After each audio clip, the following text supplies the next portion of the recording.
What's going on, everybody, and welcome to another episode of Lone Duck's Gundog Chronicles. I'm really excited about this one. I've been a big fan of this gentleman before I even got into dogs. I was watching his DVDs, I was reading his books, and I was following along on his business and his kennel. So it's been years and years and years, and now I finally get to sit down and chat with him. We've got Mr. Mike Stewart from Wildrose Kennels. Mike, thank you for joining us. Do me a favor, tell everybody a little bit about yourself. Well, thank you for having me, Bob. And it's great to hear that you're one of our tribe, the band of followers. So that's great. Over the legacy of the Wild Rose Way and the Wild Rose training purposes, I'm glad you joined and followed us along. Well, again, I'm Mike Stewart, with the founder of Wild Rose International. It's a new concept that we developed a number of years ago when we started regionalizing our kennels. So Wild Rose originally came from Grand Junction, Tennessee. We purchased the kennel when it was being liquidated and moved it in our training facility at Oxford, Mississippi. We've got actually 151 acres there that is now combined, and we began to lay out in the late 1990s a Gundog training facility specifically designed for dual-purpose dogs, upland and waterfowl, that can perform equally well. Before that, I trained a lot of beagles. Cool. Running beagles for competition, UKC, AKC, on that property. And I started getting more and more labs in. My dad got a training a few labs. He had a class in town, would bring them out. So we got it backdoored in the labs. Back before that, I was training labs and bird dogs back in the 1969, 70, 71. I had a Llewellyn when I left high school. It was very surprising to my father that I actually got out of high school. But anyway, he said, what would you like to have? Well, a lot of guys were getting cars, and all kinds of cool stuff like that. And I asked for a Llewellyn setter. So there you go. So I was into the bird dogs back then, and then the quail vanished. Yeah. And that's why I was sort of got backdoored into the labs and to the hunting the rabbit dogs and trialing the rabbit dogs, because once the quail left in Mississippi, and that's where I grew up and started the training facility. Before that, and so I'm sort of back shining here, I was training dogs when I was 13 to 14 years old. People would get me to pay me $5 or give me a knife or something to start their dog and point it. And I would wool break them. I'd get them moving around, get them to pointing on a little bird wing or a string, which we still do with our pups. And I used a lot of the bird dog books and read about how they did the bird dogs and works the bird dogs. So it was been a progression from where we are with the British Labradors now and training the Wild Rose Way all the way back to about 13 or 14 years old. And I'm not going to tell you how many years that adds up to, but it's well over 50. So, anyway, we just, when we started developing the Wild Rose Way, I used the same methods, a lot of the same methods that I used with some of the dogs when I did obedience work. I still do the same thing with the pointing, with the bird on the string. We will break the Labradors. We do a lot of things that we learned in the bird dog world. Then we also use some of the things that we learned in the beagle operations, how to track, how to find runners, a bird that runs, game recovery. So it's about game recovery. That's what it boils down to. So it's a combination of things that brought us to where we are today. It's like in most people's lives that live long enough, you get from point A to point B to point C, and it's a progression. You just keep adding on to get us to where we are today, which is Wild Rose. Website is uklabs.com. If people like to pop on there and take a look around. We've got a lot of complimentary films and videos on there on how we train these dogs and all the different locations around the countries. So that's a little bit of backstory. Now, I had to have a way to earn a living. So I went to college and graduated college and got into police work. And went from police work to chief of police at the University of Mississippi, which gave me a little off time occasionally on weekends to work dogs. And as you know, you need daylight to train dogs. Not me. That's what got me into beagles, because I could run them at night. and That's try cool. them on the weekend. But we actually would do a lot of running at night after work. And then also late in the afternoons, I'd had some cattle out there as well on my property. I'd go out and feed the cattle, and the dogs would come with me. And I put out bumpers at night. And I had some of the best after-hour shooting dogs in existence. They could run in the dark and retrieve ducks like crazy. So I did a lot of modifications, trained under the street lights while I was in police work. And finally, the business grew to the point that I could actually do it full-time, and that was in the year 2000. Oh, wow. So our dad was a police officer, so we share that. Oh, boy. And you said you started at 13, and I bet you when I was 13 on a Saturday morning, I was watching DU TV, and you and Drake, the DU dog, were showing us the ropes. So it is a full circle, very cool. I'm 38 now, to think back almost 20 years ago or more than 20 years ago and be like, here we are training dogs and It warms talking. the heart, man. I love that. I love that. Yeah, the DU was an interesting story how that started. I was out there training dogs away and working away, and I'd had retired from police work. I could retire 25 years, and so I retired, went full time to this. I was still in the Navy Reserves, finishing out my career with the Navy, but I was doing this in a full time capacity. And 2001, we got a call from the DU. And they said, look, we've got a real problem here on the TV show. We've got dogs that don't work properly. And we had a dog that just jumped out of the duck blind right on TV. They were filming, everything's rolling. They made a beautiful shot. The host of DUPD was high-fiving like they do. They were all pumped and everything. Dog went out and ate the bird. And he said, he jumped on the mic on you, just ate consumed the whole bird. And the guy said, what are we going to, the host said, what are we going to do? He said, he only eats two. He'll stop after the second one. So after Once the it gets second full. bird he consumed, then they got into say, okay, we can film this thing now. So there was a lot of editing going on in the dog work, and they asked, could you fix this? And so why don't we create a mascot for Ducks Unlimited that could travel around and go to the shows and be a sort of a mascot for waterfowl conservation. They're the labs that we've got, the retrievers, they're the best conservation agents we've got out there. Sorry, game wardens and conservation guys, but they bring back birds that would otherwise be lost. Yeah. So you're sitting in a duck blind, you pop one that is really excited, and he sails a long way in cups and drops. You say, I can't get that one. The dog can't. You just keep on shooting, and on the first analysis, a little sample I gave you, you just keep on shooting. But if the bird goes down out there, you really want to get that bird with that dog, he's going to recover it. Next goes towards your bag limit. So we started working with that philosophy.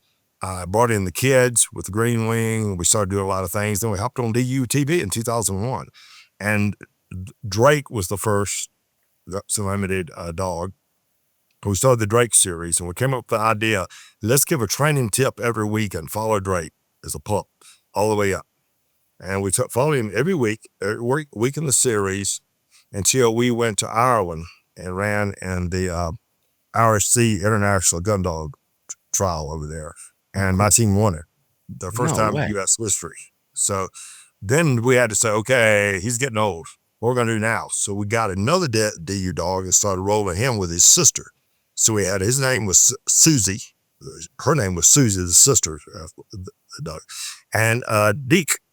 And that was the second dog. And we did the same thing again, followed the progression of how Deke and Drake were trained. And there's a lot of people training their dogs just following those little tips every single week. Yeah. And we did them in second of order, showing the progression year after year after year, how you take a puppy all the way to a finished gun dog with low force, no electric collars, and no force fetch. So you could do it in your backyard. Yeah. Absolutely. I think that you are probably, and I mean this in a nice way, you are a phenomenal businessman and marketing yourself and the Wildrose way and the branding and I remember Drake and Deke. That was a long time ago. And so to have this business sense that nobody else had in our industry at the time, to say, let's go step by step, show people how to do it, teach them to do it themselves. And then the British method with no e-collars, and it makes the e-collars, I use them, I force fetch, I do everything the American way, but I learned from you and use a lot of the things that the British way does into the American way. And it's like a little melting pot to make a great dog. And but the no e-collar and the no force fetch is a very easy thing for people to digest. It's an easy pill to swallow, right? They don't want to have a bad relationship with their dog. What drew you to the British method in the beginning? Well, first time I went over to the UK and went to Ireland, trained with my partner, still my partner, 20 years, I went over there and I was amazed at how little stuff they had. Mm-hmm. They'd have 3 bumpers, no check cord, no wingers, no e-collars, no anything, and 1 launcher. Wow. They'd go out and they would do an amazing job at game finding. And I was stunned. I said, this would work. This would work.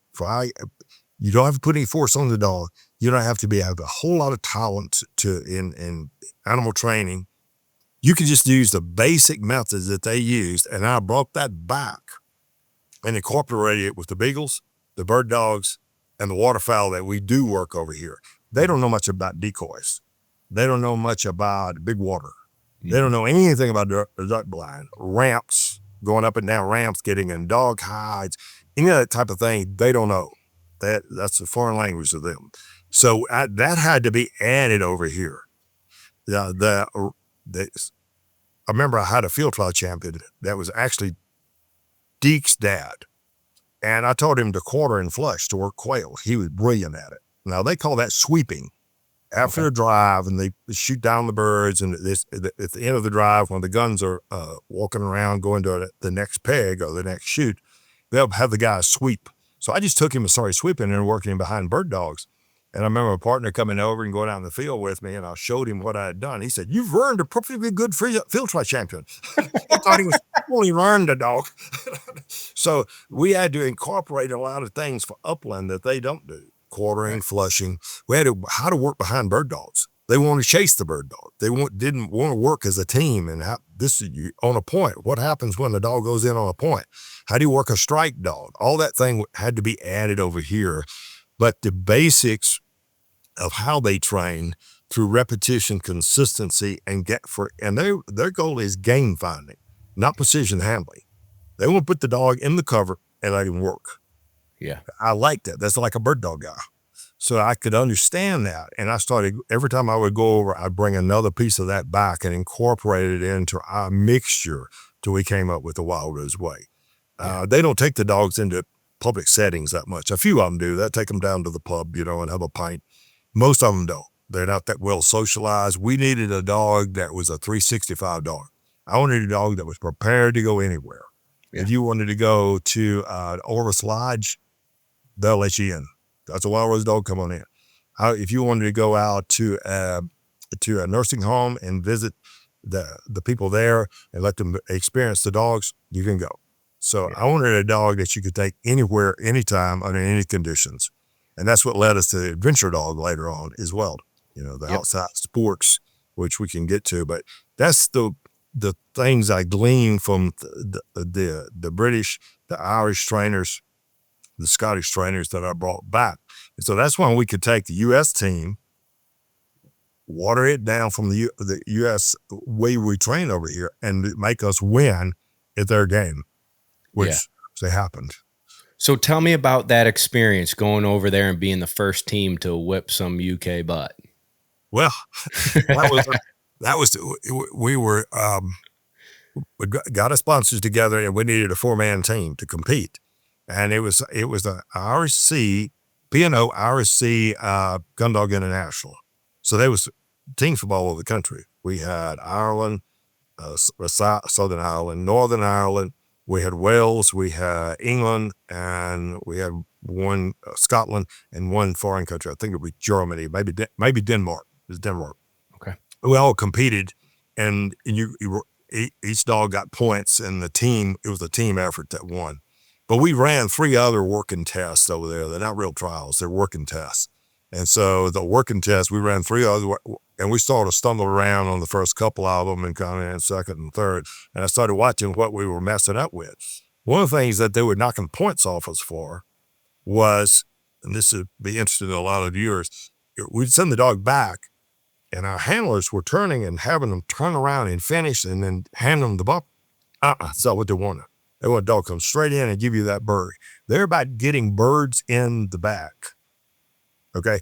And half of them are going to be alive when they come back. You've got to dispatch the bird and put it up. So we were losing points with that, and I happened to see it in the preliminary stuff that we were running, so we were able to iron a lot of that out when we got to the actual competition of the day. There was a big fence out. Everything, the dogs had to jump the fence. You just don't see that over here to train that, but we trained that in. So we knew about fences. We knew how to go under them. We knew how to go over them. We knew about to shut up, let the dog hunt. Do not overhandle. Put the dog into the wind. A lot of your competition guys that are watching this will go, Horace, you're going to challenge the blind. We put them down wind. Yep. We let them work into the wind. We'd stop them and work them into the wind. That's what they were looking for. And we just knew enough about it that we stumbled into the final victory. What dogs did you take to the competition? I took my dog, of course, was Drake. He was the one dog. We had another field trial winning dog that was a very good dog that I loaned to a friend of mine to run. We had another one, a trainer named Marty Newport. He was up around Memphis at the time. He didn't have an American dog that could do that because they had to be stone quiet. They could not move, they could not whine, and you can't use a decoy. Right. And you can make no correction. You can't even cue the dog at all in the line, but they'll disqualify you like that. So he had a little dog that we were working, and he got disqualified at the preliminaries real early. And I'd taken another field trial runner named Bob, and he ran Bob. And those were the 3. And then we had another dog that I'd gotten a golden involved, and he had to drop out right at the last. So we had to go with the 3 dog and that one extra dog that Marty had that really knocked us some points. But the other 3 made it up. The 3 British dogs made it up. That's really cool. Did you feel like they were judging you more strict as an American, or did you feel everything was cool? They're judging you. You make a move wrong. For instance, if we were walking in a walk-up lineup, the dog to my left broke and went for a bird right in front of my dog. And when he came back, he knocked my dog, kept right in front of him, knocked him off. And of course, this guy was disqualified. But my dog, which was Drake, came to heel on my right side. They knocked me. Just that movement of that dog coming over and getting out of the way, no, I couldn't say anything to it. So you're under scrutiny as much as your dog is under scrutiny. If you overhandle the dog, if you're loud handling, a lot of loud whistles, no, they don't like that because they think that puts up game. Right. So they're really looking for precise, well-disciplined game finders that do it the natural way. So a real British trial in the manual, it says we're looking for natural game finding ability. And the competitions over here, they've gotten pretty technical on the handling. Yeah. You don't see that over there. Right. They want to put the dog into the area and let him hunt. When you're over there, what kind of marks I guess walk the listener through a British trial. It's the terminology of the beaters and I don't know if anyone listening to this, knows as much as you do. So give them the rundown of what a trial looks like over there and what you'd be up against and distance on marks and adversity that the dog, you already talked about fence lines, what would you expect to see? And okay, the British guys have probably cringed a little bit at this, but I got to keep it pretty simple for what we're doing here. But imagine there's 2 different types of competitions that are going on. We did not do a field trial. I'll tell you that right up. That wasn't a field trial at all. It was called a working test. Okay. So all season, you can't use live game. You can't shoot live games. You can't have birds put out like we do. Cold game, we can't do any of that. We can only do bumpers, feathered bumpers, and so on. When I did this in Denmark, You're talking about a weird place. We cannot have a blank pistol. We cannot have a launcher. That is a registered firearm. Dang. We could not put bird feathers on our bumpers, which I do all the time now. Type of one. No, none of that. So basically, they're just throwing bumpers. Gotcha. So that's not necessarily so in the UK, because they'll throw the bumpers and they'll have some scent on them and so on for a working test. Now, field trial, that's when it gets really cool. It's going to be a 12-dog trial. It could be an 18-dog trial or a 24-dog trial. A 24-dog trial is a 2-day stake. A 12-dog trial is a 1-day stake. When you see people say, I've got a novice winner, a field trial winner, that's a 1-day stake. A field trial champion has to have a 1-day stake and a 2-day stake. And again, it can get more complicated than that, but I'll keep it really simple. You got to win a 2-day stake, and that's first. It's not to add additional points. There are some ways that you can get some extra points over in Ireland and become a field trial champion, but primarily you've got to win it. It's simplest terms. You've got to win a 1-day stake, a novice type stake, and you got to win a 2-day trial. Gotcha. And so the 2-day trials and the novice trials are all a live game. And they shoot anything comes up. If it's a pheasant, if it's a chukard, if it's a rabbit, if it's a goose, you got to bring it back. So they got to pull fur. So you basically are working in a walk-up line. Okay. Your question? Yep. Yeah, no, go for it. So you're in a walk-up line. Everybody's at heel. This is called a driven trial. You're basically in a long line. The guns are guessed. You're not a gun. You're not shooting. You're just in line with your dog. When you're called up out of the gallery, they'll have a little flip chart. The little gallery goes up. 13 comes into line. 1 goes out. You go into the line. You start your walk up. The guns are guessed to the estate, and you're a guest on the estate. And your job is to pick the game when the judge tells you. So you'll have two judges out there, 2 to 4. Generally, it's 2. You'll have a judge in the line, and you'll have a forward judge out in the cover. So to see what the dog is doing when he's working in the cover. So you'll walk through the fields, basically, or walk up line, like you would in a North Dakota hunt. Mm-hmm. There's a second type of trial called a driven. These are more common in Ireland. There's a lot of them in Ireland. The walk-ups are very popular in England. Ireland's more of the driven shoots. And there you're sitting in a line. Guns are in the line. You may be behind them. The guns may be a little bit forward of you in your back position. The birds are coming at you off a high rise, and they're knocking birds down everywhere. Mm-hmm. The birds fall all over the place.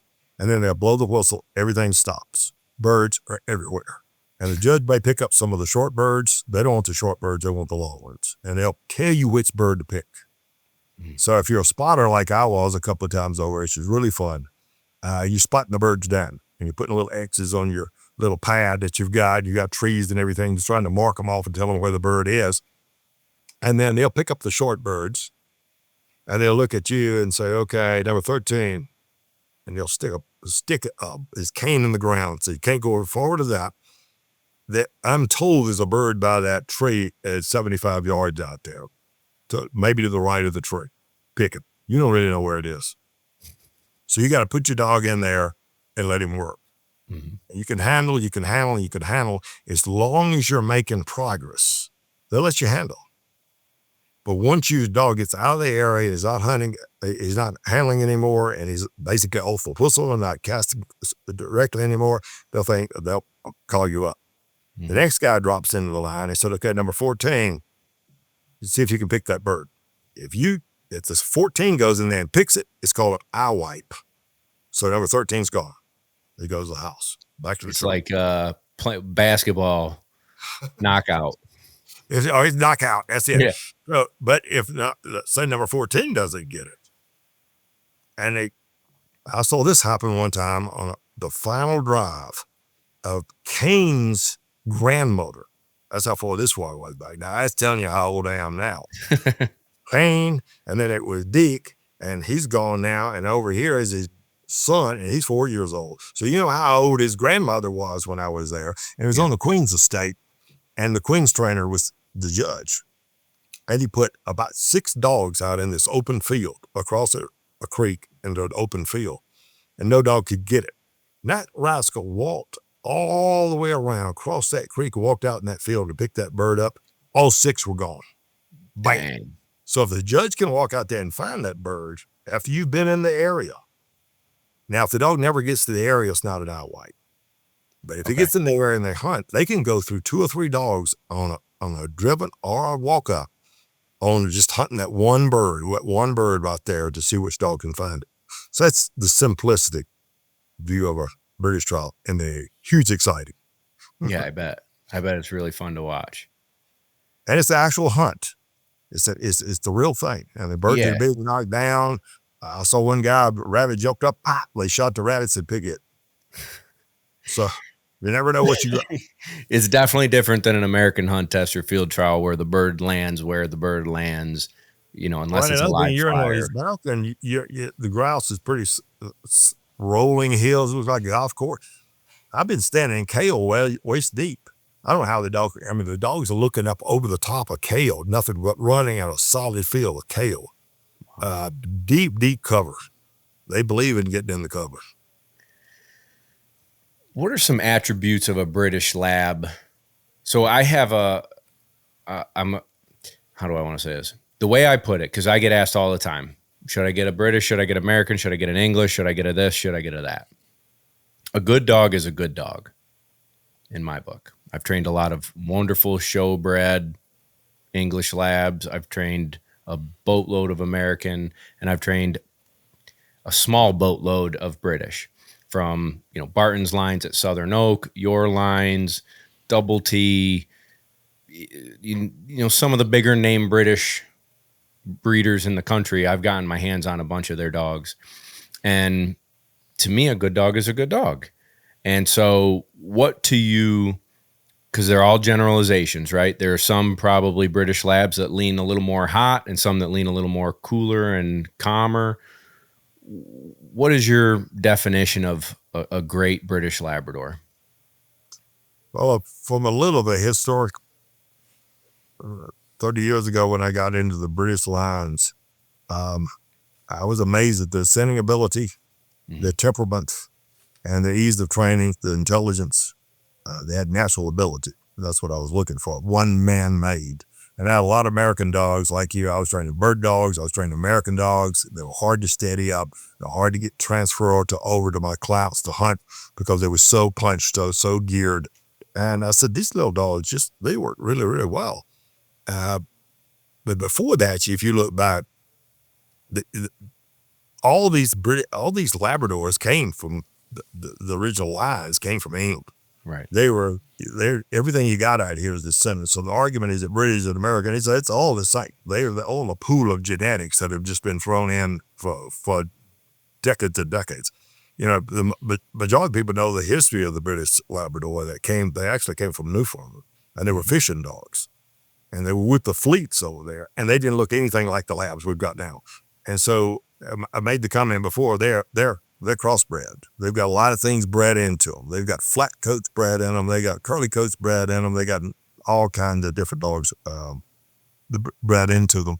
As the British were trying to improve their line, the original dogs that came in were fishing dogs, and the British would go over to Newfoundland and hunt in the winter, and they were using these dogs to retrieve. And they said, this is a great idea. Instead of having our help and different people run out and get the birds, we could take these labs back to our estates and get them to pick up. And so really there was no commoners that had these dogs in the 1800s. They all came into pools, and the British Lions had them there. Over a period of time, they got out into the Commonwealth, and more local people had them. But originally they were just picking up dogs. So when you hear somebody say, I have a gamekeeper's dog, most gamekeepers don't really put a handle on them. It's the field trial guys that had to put the handle on them. So if you order a gamekeeper's dog from the UK, that's basically what you got. He's going to go get birds and come back. He's not going to really handle it. You can't really get him decisive on a particular bird. So years ago, I figured out, stay away from gamekeeper's dogs. And so did the English. They figured it out that these dogs don't handle. So we got to do something. And so by the time they started lynching into the trials, they started putting other bloodlines in them to try to get them to put some handle on them. And you can read about that in the 1800s and early 1900s. early 1900s. And then they showed up about 1914, 1915 in the United States. And the first trial judges on the Labradors were actually the English guys. They had breeks on and the whole thing. They showed up in New England up there, and they had their little trials. And that sort of leached into the United States up at the New England states, and then they came in through Canada. And they got mixed into what we call as American dog, which is a much bigger, bolder, broader-headed dog. And that became, is an American dog, is an English dog. An English dog, but when you say English Labrador, they are primarily show dogs, as you understand. Correct. They come from the show lines. They're blocky, they're heavy set, pretty slow, but they're beautiful dogs, beautiful conformation, really thick tails. And I find that those dogs have amazing noses. They have great sitting ability. You can put a lot of scent on, but they're hard to put a handle on. Yeah. You start trying to put some handle on it, and they say, man, I don't know what you're talking about. Just let me find this bird. So they do a great job of that, but they don't really handle that well. So when you jump over now to the British field-bred dogs, that's where they started putting the handle on it. And other things were bred into them to get that handle. Such as? There's rumors, the flat coats, curly coats, they're definitely in there. And I even think they put the border collie on. You can't get one of them. You cannot hold them down in the pub with a knife to the throat and get them to admit it. But I get dogs with sometimes a pricky ears and a bit of a curl to the tail and a bit of snip of white here and a bit of snip of white in the hocks. Yep. And lots of times in the old days when we deliver a puppy, I say old days, sometimes we still get a puppy, a black puppy, I have a little snip of white right here, a little snip right here. And people wouldn't want them at picking. That's the one I picked. Yep. That's the guy I wanted because those guys will handle. So I think there was some other stuff read into there in the lines way back. So interesting. I don't see that quite as much as I used to, but every once in a while I've got a dog. You could see the little bit of more of a perk to the ear than the flat ears of the lab and a bit of a whip to that tail. It came from somewhere. Yeah, it came from Right. somewhere. You're right. So let's talk about the journey of your business and the growth that it had, where you started making the franchises and the different regions of Wildrose Kennels. And how did that all come to fruition? And like this brain of yours going, boy, we could change the game. I mean, you really did change the game. Well, thanks for that. And it was sort of a process that I never set out to do it. There's a lot of entrepreneurs that tell you they really set out to do it. Opportunities drop in your lap and you start saying, okay, I've got this opportunity, or it's a challenge, or it's a problem, and I've got to figure it out. So basically, you become a problem solver, and you start saying, well, that's how you build a brand. You see a niche, you see a problem out there, and you solve it. And that's the problem I attempted to solve in the 1990s before I went full time, is that a lot of the hunting dogs that I was seeing in the duck blinds, they were just out of control, whining, noisy. They were having to use e-collars on them. And the average hunter didn't want to do that. He wanted to go enjoy the shoot and not electrocute his dog all day and screaming out across the duck marsh in Stuttgart, And they also wanted to do dual purpose. They want to hunt some quail with the dog. Maybe I want to go pheasant hunting. Maybe I don't want to do ducks. I want to use a lab to do this. So I started to look at the diversity. That's what I really liked about the British lab. They were very easy to switch back and forth because of their stinting abilities and their natural hunting abilities. I could do most anything with them. But anyway, I started looking at how do we brand this thing and come up with a trademark, if you will. And so basically to figure out a trademark or a brand is you just find a problem and you solve it. And you get really, really good at it. So all we did was focus on that one thing. We're going to create a gentleman's Gundog. Yep. And that's where the trademark came from. There was a gentleman that came out in the 1990s. He came down from, I give him credit, I only wish I knew his name. Years ago, I trained a Llewellyn to work with his lab. And he came out of Nashville. He had a radio show. They didn't have you guys back then, podcasts and cool stuff like this. The radio show, and he's a talk host, and had a big old handlebar mustache and a white jacket on, and had a pipe, big old crooked stem pipe, and a big hat. looking like Australian looking hat. And I said, this is cool. I'm standing around here in camo, and that looks really cool. And he said, well, I tell you what you've done, son. You've trained the gentleman's gun dog. And that's where I got the idea. And I got, and I didn't get the pipe because I didn't need any more vices than I've already got in my life. I just didn't need them. And I skipped the white coat and went to wax cotton. Okay. I got my first coat was, I got, what was that? McAllister's. Yep. I bought a McAllister's coat for $100, wax cotton. I put that sucker on and that hat, and it's still the trademark today. Yep. So I started branding that idea of the gentleman's gun dog. Ducks in the morning, quail in the afternoon, and come in and watch the big screen TV with you. Yep. A constant companion you can take to the office, prepared to go anywhere. And that sort of gave us that idea of what the brand was. And then after that, we had to come up with a way. How do we train the dog? And it doesn't matter that I can win and I have the complete respect for the great trainers that do go out on Saturday and win these fantastic, unbelievable retrieves. I'm like, oh my God, quads and quadruples and everything. That wasn't our market. Our market was the shooting gentleman, the double gun market.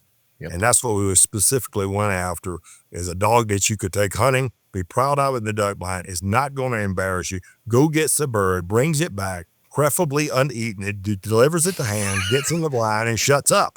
Yep. That's what I was looking for. And so we had to develop the training methodology, which is the Wildrose way. And I just happen to have my book that way. I've got that right here in the office.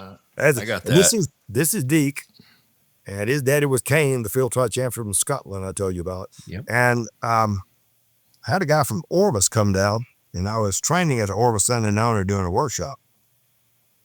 And he came down here and he said, is anything written down about this? At first he ordered a pup. Day one. Day two, he came back and said, is anything written about this? I said, I got a DVD. I said, no. I said, is there a manual on how to do this? I said, no. And he said, let's write one. So he introduced me to the people at Orvis, and we developed this. So this is a picture book, but it is also a training manual. And so basically, if you follow the lessons in here, they're pretty specific that you can train off a pretty good gentleman's gun dog for ducks and upland quail, pheasant. And I have a great companion. And so the book came out in 2012 is now in its 5th reprint. And 30% of these books are sold overseas. No way. That's 30% awesome. of our market is abroad because they don't have e-collars. Right. They gotta know how to do it the natural way. That makes sense. So they have to become a behavioralist. This got a lot of stuff in here I learned about becoming a behavioralist, about problem solving, the problem solving matrix. To get in your mind, don't force it. Why did the dog do this? And so every time a young trainer comes up to me and says, my God, my dog's doing this and this and this. And I said, how do I fix it? He wants a tool. He wants a pill. He wants a method. And I ask him, first question I ask him is, why? Why is your dog doing that? Why are you doing that? What are you doing that may be making your dog do that? So you have to analyze it as a solutionist. So I tried to make a book that was a solutionist, that you can find your problem in here and maybe solve it. Yeah. And keep it simple. Exactly. I watched the DVD and I have the book, and a lot of how I trained my first dog was the things that you talked about. And a lot of it, to your point, is it's dog psychology too. It's understanding how a dog thinks, how a dog learns, so that you're not fighting against the dog. You're developing already what it wants to do. You're just bringing it out of them in a natural way. And yeah, old Buck was a bird finding fool. And I, as a hunt test and field trial guy, you almost have to take a little bit out of that so that our blinds are really beautiful and their marks are really tight lines and initial lines. And we worry about precision, and you lose a little bit of that hunt in them. Right. So that's a question I'd like to ask you is, my first dog didn't make it as far competition wise, but he is and probably will be the best hunting dog I've ever had and hunted over. But his blinds were a little less tight than what we have to hold them accountable to be successful.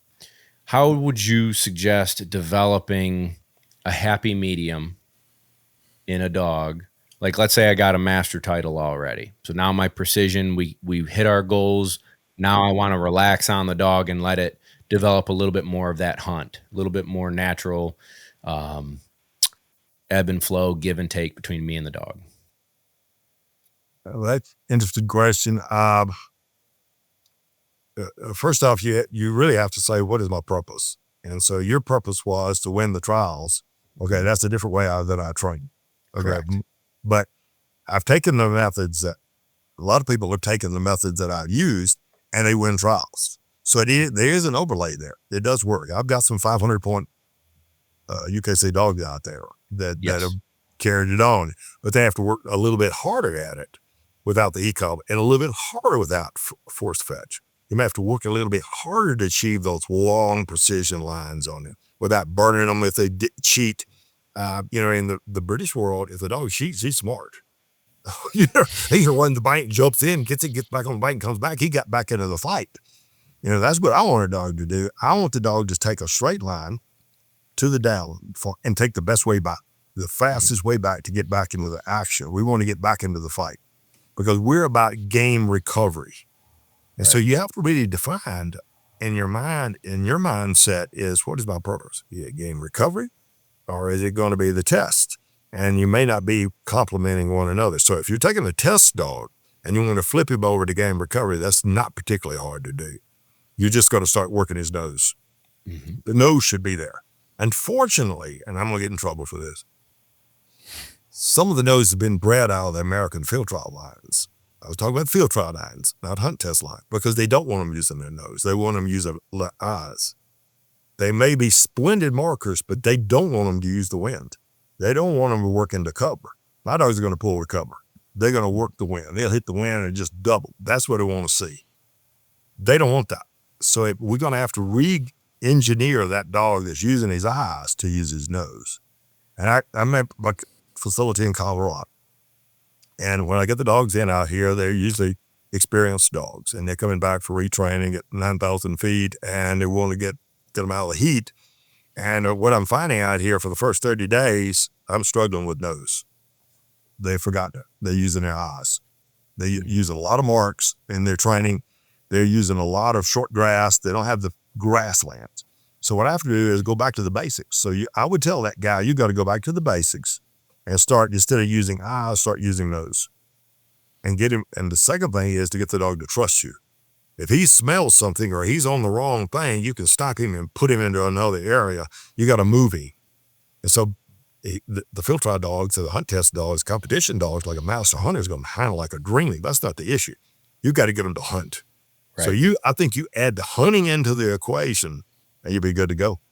Yeah, I think so too. So it's a selfish question. I have a younger dog. I don't know. She's probably 4 or 5 now. She's completed her career, and my old dogs are retiring from hunting, and she's the next one. This will be her 3rd season and 2nd season where she's majority been the dog, and it took her a little bit of time to get the hunt, figure out the wind.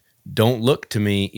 I could handle her like a dream, but if she was on the wrong side of the wind or she was on the right side of the wind, she just would kind of keep holding her line, for an example. She's got to kind of, you almost have to like put her in the end of the blind and give her like the okay that, I don't know where it is now, girl. You're off on your own. Don't just keep running straight. You're in there. I've got to build that.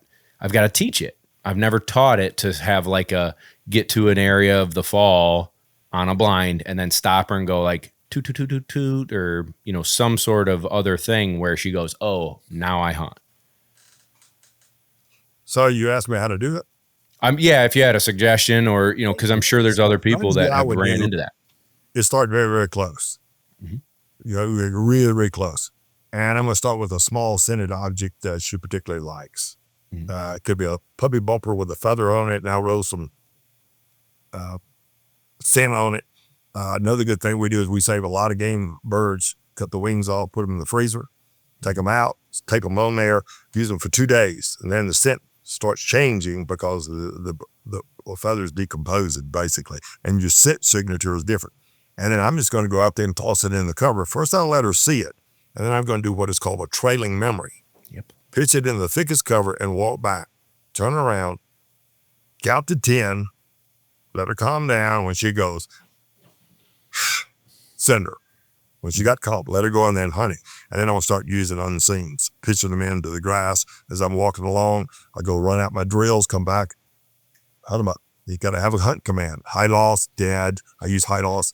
You can say dead bird, find it, peep the whistles, whatever you want to do. Start very, very close where you can hold her in the area and then start moving back. The second thing we did is it's called a throwdown. Is every bad guy's got a gun. You know that from the cops. You know, when he doesn't have a gun. He does now. You know, it's the throwdown gun. Drop gun, drop knife. You know, it's kind of thing. So it's the sort of kind of thing. There's always a bird there. You always got to be right. So you put her in the cover, you let her hunt, stop.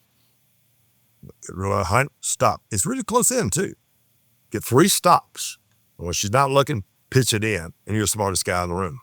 Gotcha. Boom. And so you start that pattern really, really close, and then you start extending. Most people try to start extending, get their hunting patterns going at really long distances. I do them really, really close. So the dogs I have now, I start them really, really close using scented tennis balls, pitching them in, and then I start hanging them in bushes, in trees, branches, off the ground. I put them in sagebrush out here. Sagebrush is really, really abundant. I mean, I don't see how they smell anything through it. Dogs smell in layers. You won't disguise this set. So you can put them in a sagebrush with a feathered bumper in there, put them downwind, and then put them upwind and hang them downwind and just start going further and further, further back. So hang them off the ground, put them up in a tree, put them up in a pine tree, put them up in a willow, and get that dog to start hitting that scent cone. So you think about it, if the scent is here and you put it on a limb, and the dog, this is the ground. And when the dog hits the scent here, as it gets closer to the tree, where's the scent? It's above it. Yep. Right. So they got to do this. And most dogs have always found stuff on the ground. And you will pull your hat out till they finally get out here and start standing on their legs, start working into that scent. And so they would hit it, they're going to do a circle, and they go pop that head up. And that's when then you know you got a hunter. That's cool. Kev, I used to do that with Buck. Yeah. Did you? Yeah. Well, maybe that's why he was the man. He was a machine. So it's funny. Low bumpers. Another thing is, every feather I'm using on the ground's got every bumper I'm using on the ground with the dog has got a feather on it. Mm-hmm. I want to work in scent. Yeah. So these are things that I do. We have a 4-month Gundog program where they come here knowing nothing and they go home and they're doing singles, simple baby doubles, diversion birds, quarter in a field. And the first 3 months they're learning everything. That last month we're really kind of diversifying the hunting experience. So, more out of the canoes and boats and poppers and duck calling. But we do a lot about what you just described, where we start in close, low cover, we hide things, we get them working the wind, build a hunted up command, and then we get it into more and more in-depth, difficult cover and places they definitely don't want to go. But again, I do that for a hunting dog. When I'm building a competition dog, I don't need as much independence. I need a lot more team player, and I'm the coach, captain, and head of the show. Interdependence. Yeah. And so that's that fine line of independence and hunt and discipline to do what I'm asking them to do when I need them to do it. And so that is one of my goals this summer, is just to let that dog be a little more and to let her independence hit more. And I bet you this year she'll be even better than she has been. Well, when a dog comes into training, we have a thing called a client interview form, basically, is what it is, a contact form. And you got everything about their name up there. But we want to know everything you've done with that dog. He's got to sit there and fill that thing out. Mm-hmm. What side the dog heels on? What is the relief command? What are your expectations? What top things that you want to do? And you train specific to that work order. So if he's going to do a competition, you're correct lights. You don't want him using that. You want an interdependence. You want him to working with you and not stop until he hits that whistle. If you want a hunting dog, I want that sucker to run out like this dog will. He will hunt, make a good effort. I mean, he'll work, and then stop and look at me like, which way you want me to go? Gotcha. So in essence, he'll pop, which we don't want in competitions, but on a hunt. Wow. Yep. Now, popping to me is when they spin out. And British dogs are really bad about that. You got to be very careful about overstopping one on your hand signals. When you're teaching left, lights, back, simple baseball, that stuff, a British dog will start popping on you real quick. And that's where he just runs out and spins. That's like a colonist. This dog, when he stops out at 30, 40, 50, 60 yards and he's hunted this area, so looks back at me. I mean, a client will reach in his back pocket and say, how much you want for that dog? I mean, that's what they're looking for. They're looking for that team player, like you were talking about, that interdependence. And I give him the cast. Now, he better not go this way. Right. He's got to go the way I cast him. I want him to work where I want him to work. But if he's working with me and asking me, I've made a concerted effort here. Now, if he just runs up there and stops, I'll stand dead still. You ask me what about your dog that would stop and look back to you and say, I don't know what you want. Just stand there. Yeah. And see what they do. They'll start looking around, they're going to smell something. And then you give them a big reward. Hopefully they'll pick it up on their own versus trying to handle them out of it. Don't overhandle the dog. I try to have say for my clients all the time, don't overhandle the dog. Let him work. But then when he works out there and does a great effort, makes a good effort on the thing, and said, I'm not really sure where to go, and he'll take that cast, that's money in the bank. That's right. Mike, I'm interested to hear about, you kind of alluded to a dog that you've got right there. Yeah, tell me about that dog. Yeah, tell me about that dog. Well, he's asleep on a place. We're huge on place training. Oh my gosh, we're big on place training from day one. He's the third generation. His granddad was a field trial champion. I went to Scotland, picked up in the trial. We made it to the second day at the British Championship, which was very, very proud of. He was doing really good, but I got eye wiped. And another dog went in, Billy Steele went in there and picked the bird, and bye-bye. Back to the truck. We made it the second day, and then that was Deke's dad, and here we go. That's Deke. Kane. And this, there, little glare. And this one, Pappy, come here. You want to say hi? Come here. I wonder how he got his name. Come here. Pappy Van Winkle. He won't even get off his place with me calling it. He will not come off place. I mean, we don't call him off place. That's pretty unusual. Here. Yeah. Come here. Come here. Look. Can you see? I don't know if you can see him. Hey, Pappy, boy. Pappy. Now how old is Pappy? Pappy is going to be 4. All right, now I'm going to see if my training works well. Let's see. Uh-oh. What happened to that? Oh, we're going to put you on the spot, Mike. Send him back. Send him to place. Yeah. Pappy, please. Back on he goes. There you go. Yeah. That's great. Place training. And place training transfers to the duck blind, the water stand, backing on a bird dog, whatever. I want him steady on the back. I go in, flush the quail, pop, and I want him to stay there, steadiness and everything. So that place, he's got those 2 back feet on it, but the front 2 feet are off right now. So call me up again. But these dogs are house dogs. They live with us in the home. They travel with us. They ride in the RV. They go everywhere. So that's one of the things that Wild really specializes in is a companion. We're looking for the ultimate hunting companion. That's dual purpose, multi-game, but that's also a great companion. I love that you put so much emphasis on that. I'm sorry? I love that you put so much emphasis on that. That it's not just a dog that's a tool, but it's also your buddy that's going to sit there and watch a show with you and hang out and play with the kids and this and that and whatever and go everywhere with you, because to me that's what's real special about a dog. That's when you make the memories. That's when you have that relationship that you sit and talk about the dog that was 20 years ago and how awesome it was and special and 3 generations. But there's a lot of trainers out there that do a fabulous job at what they do. And in our market, we've got about once or twice a month, they haul them to town. We take them to town. We take them into Lowe's. We take them up there shopping. So the trainers will take a trailer load of dogs into town. We go to these stores and that we can take them through. And then in Oxford, I don't think they do it in any of the other locations, but Tom will set up a Friday camp, and they'll have the chairs out, and they'll have the fire going, and they'll have all the dogs, and they'll keep bringing up dogs to be around for the cookout. There'll be kayaks, canoes, and all kinds of adventure things going on. Here on my back patio, I bring the dogs up 3 at a time. and we cook out. I'll do it on Saturdays or whatever day I'm cooking out. I'll bring 3 dogs up at a time because that's part of it. That's part of our training. That's how we're unique in the Wildrose philosophy. Yeah, absolutely. Absolutely. With the good fortune that you've had in your experiences, what are some of the coolest places you've gotten to go and hunt with your dogs? Whoa. Well, the aidless one already touched on. We had Jay Lowry on here. He and I were in Scotland together. I was already over there for a while, and he wasn't with me on the first part of it, and I actually got to go on the Queen's estate. Cool. As a picker. And it was the keeper's day.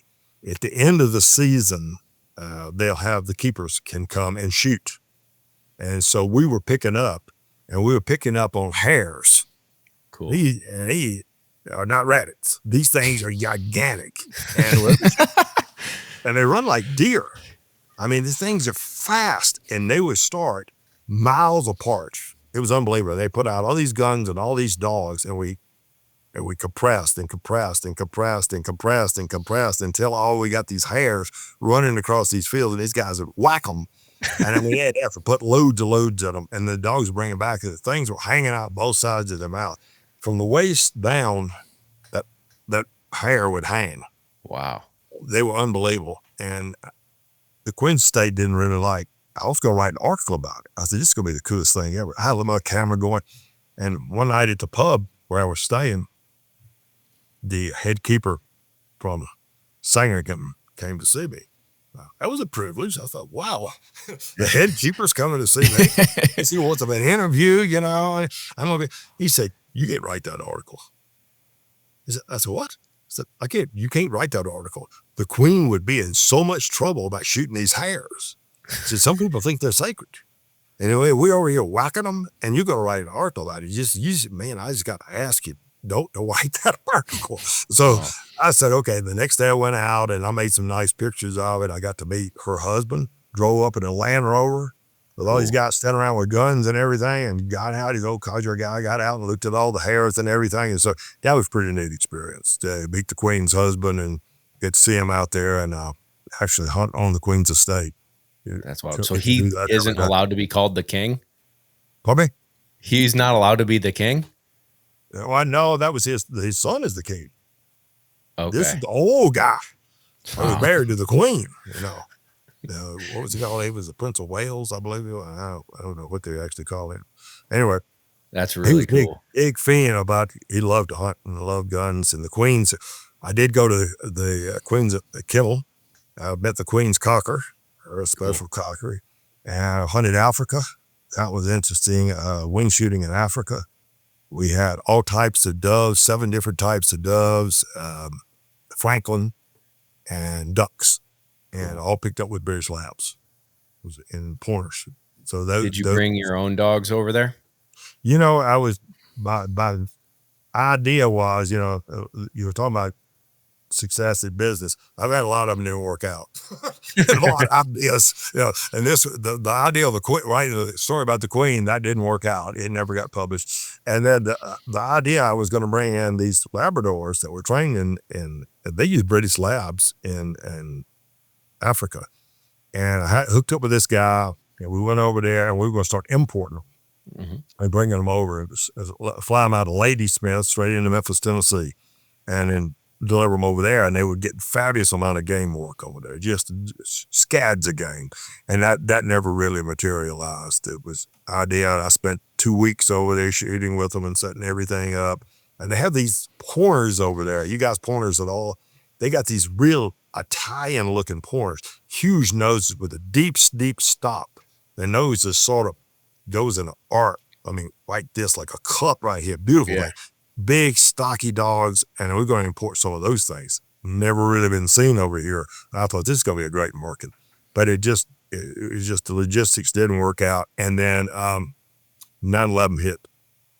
The travel stopped. Nobody was going anywhere, and everything dissolved over there. And then South Africa went really, really bad with apartheid, and so it got really dangerous over there.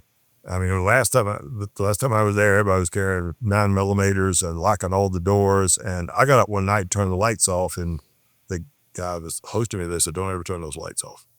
So I said, "Well, wait a minute. This is out of my league here." So some of my harebrained ideas, the Queen's estate, but the harebrained ideas did not work out so well. But been to some interesting places. Alaska. I've been out on the Iditarod. I actually go out and got to meet and handle some of the dogs on the first stop on the Iditarod. I got up early one morning and helped them get back out on trail. That was pretty special. So that's really cool. Some cool stuff. You've had a journey. Yeah, it's been fun. A journey. Yeah, absolutely. Out of all the dogs that you've had, what's the number one in your heart? Oh, you got any kids? I don't. Kevin does. I do. Yeah. All right. Now, which one's best? Well, that's an easy one though. I only have one. Yeah, I don't have anything to work with here. Okay, you got. But each kid is special. Each dog's been special. Okay, yeah, that's a good answer. That's a good answer. And looking back on them, I've got a cemetery now with all the plots of all the dogs, and that's where I'm gonna be buried. My ashes are gonna be buried right because they're my best friends. Now, so at Wildrose, Oxford, we have all the sires and a lot of the dames. But I retire mama dogs at 8 years old, and they go back out to the field and they go hunt. They go become service dogs. They go back out and have a great life till they pass on, and we don't get a lot of them back. People want to keep them themselves. But I've got every sire that I've ever owned is buried in that lot, and that's where I'm gonna be. Yeah. So there's a lot of good ones. I can remember Whiskey, drummer. He was the biggest character, fantastic show dog. He's the most unbelievable upland dog I've ever seen. Whiskey was the biggest character I ever had. Deke was the best balanced dog overall. He never messed up at a show. I could 100% count on that dog. He never failed. This one I got out now is a nuisance. He's tell him all the time, you are not like your dad. He is loads to drive, loads to punch. You guys will love him. Oh, yeah. I mean, huge water entry, bull. Deke was cautious. He said, let me think about this for a minute. And let me have this. How many options do I have? He's a cautious kind of guy. But at a show, he never put a foot. This one, he sits there waiting to say, how can I screw his show up today? In an act I do with these guys, my shows are sort of just an act. Lots of guys put up big fancy retreats. I don't know. I want real fast action and a lot of fun things going on, and the kids get out there. We do things with the kids. And so when he messes up, I've got a for sale sign he carries around the ring. And people start calling up, are you going to sell that dog? And we got about 2 or 3 weeks. I did the National Turkey Convention with Perena. They're our sponsor, wonderful people, and they take us to the National Turkey Federation. And I did a show there, and about a week after I got back, somebody called Oxford and wanted to buy him. Said he had that for sale sign on him. I'm interested in that dog, so he's part of that. That's awesome. But he's got a great personality, a huge game finder. His dad didn't really like fast, really cold water. This one does. He's crazy about it. So each one of them is special. That's all there is to it. What about some hunts here in America that were legendary for you, or places that you got to go, memorable retrieves from some of these classic dogs that I grew up knowing? Well, I've been blessed with my good friend that owns this ranch here.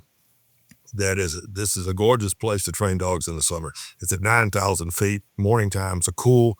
I can run them in all these willows and all the swamps and sloughs that I've got. And there's no venomous snakes and there's no ticks. So it's the place to be to train some dogs. Mountains and mountain range around me. But he also has a lease on the King Ranch. Oh, wow. And we've flown down there on a jet for the last 16, 17 years. Private jet. I recommend it.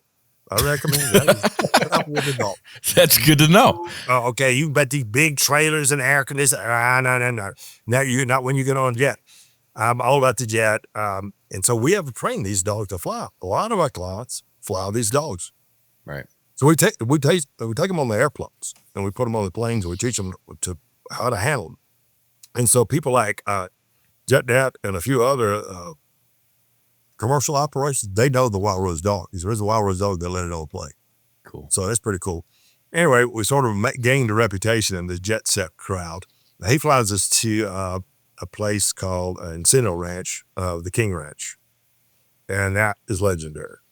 Yeah, Cool. We're on wild birds, 100% wild birds, and no release birds on that thing, and huge cubbies. And you're on the quail trucks, riding in the front, the dog beside you, and your buddies over here, 2 guns on the truck, the dog guy up on top, the driver, and they've got big bird dogs running.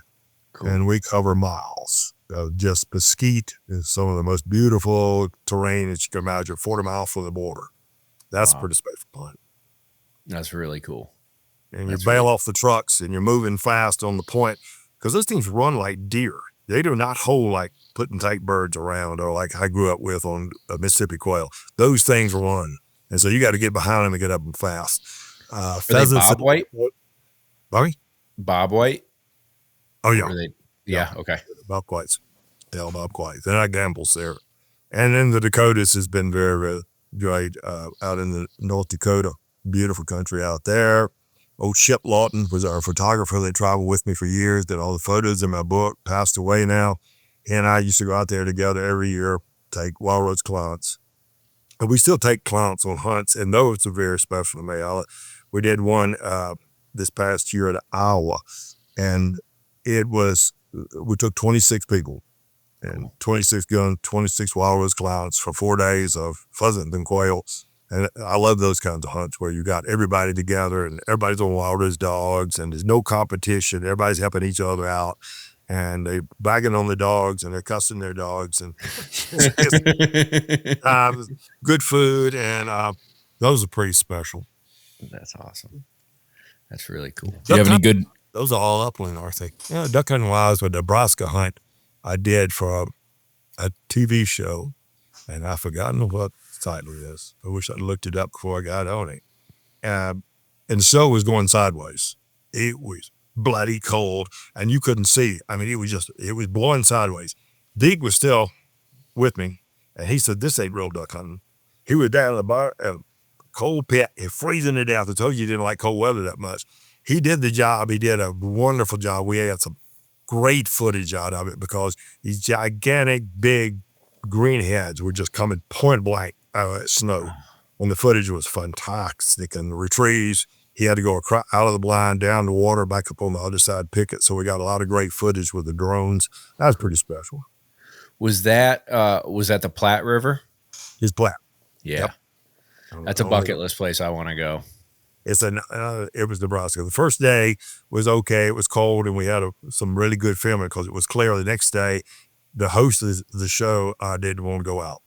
And so it was the guide, me, and Deke, and it was blasting them. I'm talking about beautiful, all green hats. And they shoot ends or anything. Everything they just kept coming out of the snow and coming out of the snow in this little pool of water.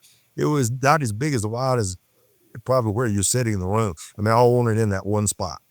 And you just live for that, right? The place to be. That's the place to be. You just live That's to awesome. see that. Do you have any hunts planned for this upcoming season?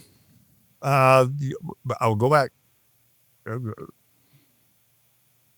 Everything going like we hope to, and everything goes like we planned with my friend. If he'll take us back down, I'll always go back to San Tomas and the King Ranch and shoot doves. They have fantastic. You'll think you're in Argentina some days down there. If the doves are right, and we'll shoot quail. So we're doing multi-game. We'll do a quail in the morning, shoot a dove, hunt in the afternoon, and late afternoon quail again with the same dog, which is pretty special. And I've got that one lined up, and then we've got going back to Iowa at Heritage 1865. That's our new partners in southern tip of Iowa. Great people, great lodge. I hooked up with them 2 years ago. I booked when the prime weekend, all Wildrose dogs, and we've got that one booked again this year. And then we'll hopefully get in a couple of good dove hunts in between, Mississippi dove hunts. You never know about those. Good for you. Kevin and I just went to Argentina 2 weeks ago. Couple weeks. Yeah. It was wild, a phenomenal experience, and I wish I had a dog with me to enjoy it even more. It would have been neat. And it did wear them out down there. This is just unbelievable. Well, you know, and we do something else that's a lot of fun. I wish I was there. And I've done a number of them. I started the Adventure Dog Rendezvous. And that is loads of fun. We take a group. I've done it here in Colorado. I've done it in Aspen, Vail, and in Buena Vista, where we are here.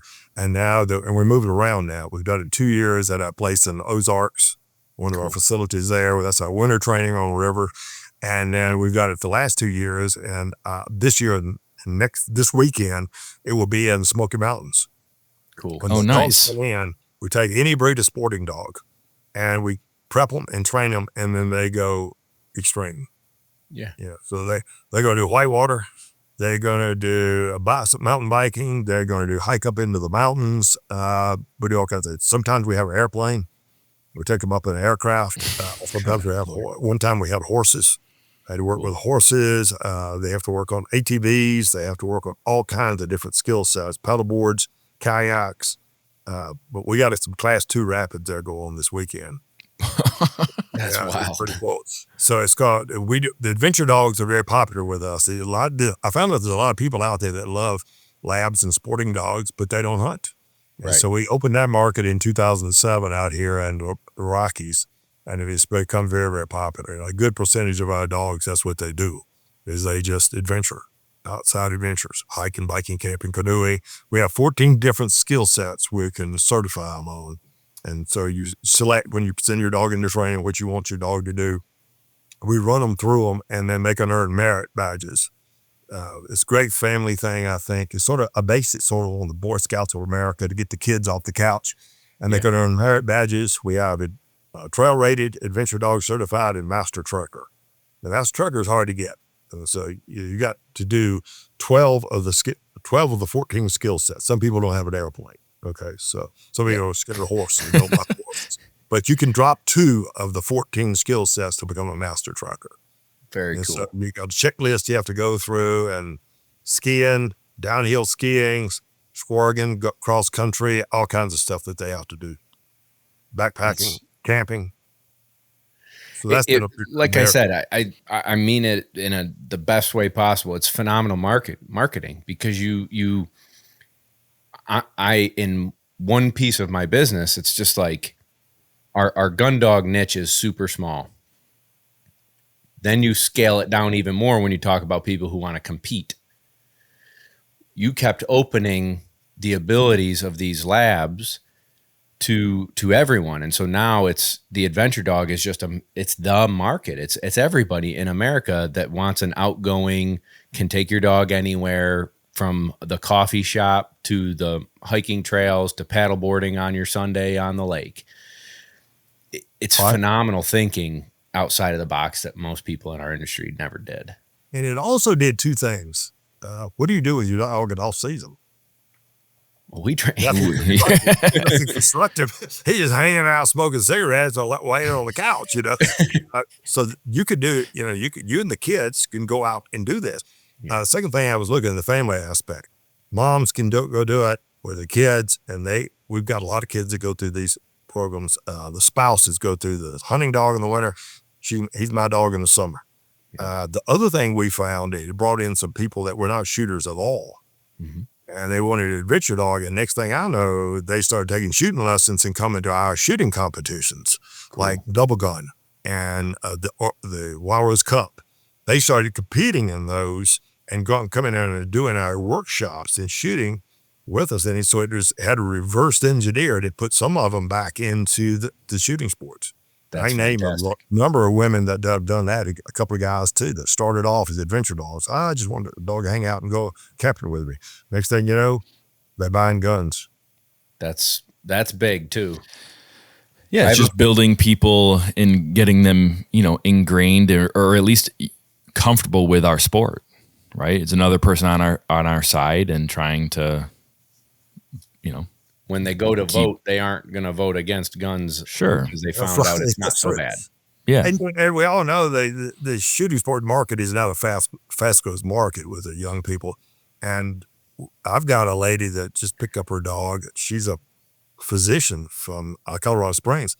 She's training that dog for cadavers. Oh, cool. Really? Yeah, she's doing cadaver dogs. I've got a couple of them out here. All they do is hike, bike, camp, canoe, run, cross-country run with them, that kind of thing. Boy, he runs good, too. I get out the dog a little bit in the morning with him. He is right there. I mean, so it's brought him into a wide range of sports is when you start saying the adventure dog. And again, their motto is prepare to go anywhere. That's really cool. I like that. That's really, really cool. Mike, is there anything, I appreciate your time. Is there anything you'd like to leave our listeners with, where they can find the website again, the social media, how they would potentially get into their own Wildrose dog or the Wildrose way? Go ahead and take a second, promote away. Okay, well, we'll give it a plug then. Number one is hit us with uklabs.com. I'm never going to remember this. It's pretty easy, UnitedKingdomLabs.com. And then you're going to see a gallery come up, and you can visit all our kennels across the country. We got Dallas, Texas, which is 14 miles from downtown Dallas at the Dallas Hunting and Fishing Club.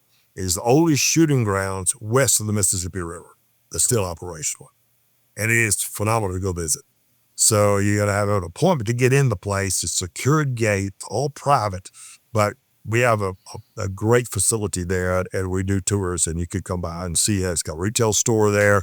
It's 1880 log cabin, and the shooting grounds there are really, really good. We do dove hunts there, tower shoots, and ducks. Cool. And so you can sit in the duck line and see the skyline of Dallas.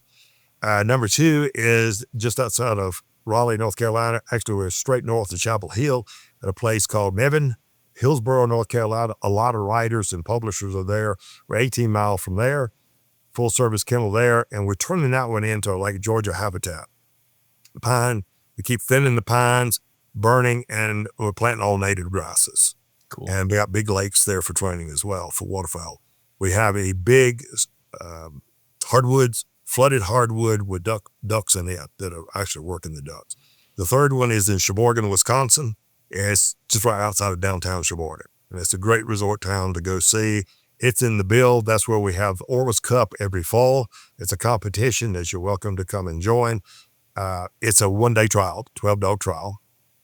And then we have Oxford, Mississippi, where you visited many years ago. That's the old foundation grounds that I bought that place in 1988 to train dogs on. So it's been there, being developed ever since. We have the double gun event there every fall. And then we've got Arkansas, which is a unique place. It's a river on the Buffalo River. Goes right through it. I've got 2/3 of a mile of riverfront for winter training. You don't want to be there in the summer. The water goes down, snakes. We got every species of snake you can think of and lots of ticks. But it's great in the wintertime. So that's where we spend our winters doing the river training, moving water. Dogs and, splash down on the mark. Bird ain't there anymore. He's got to learn to work that river, learn to get in the current and go across. So we have that, and that's 5 miles away from Johnny Morris's new place that he's developing. So we're in a really prime location there. And then we've got this place in Colorado, which is at Buena Vista, Colorado. We're at 9,000 feet, 18 miles from Buena Vista. Great summer training facilities where I spend the summers. So we invite you to visit them. The resources, again, I got the book out. You can get it at uklabs.com. It is a training manual. It's not just a picture book.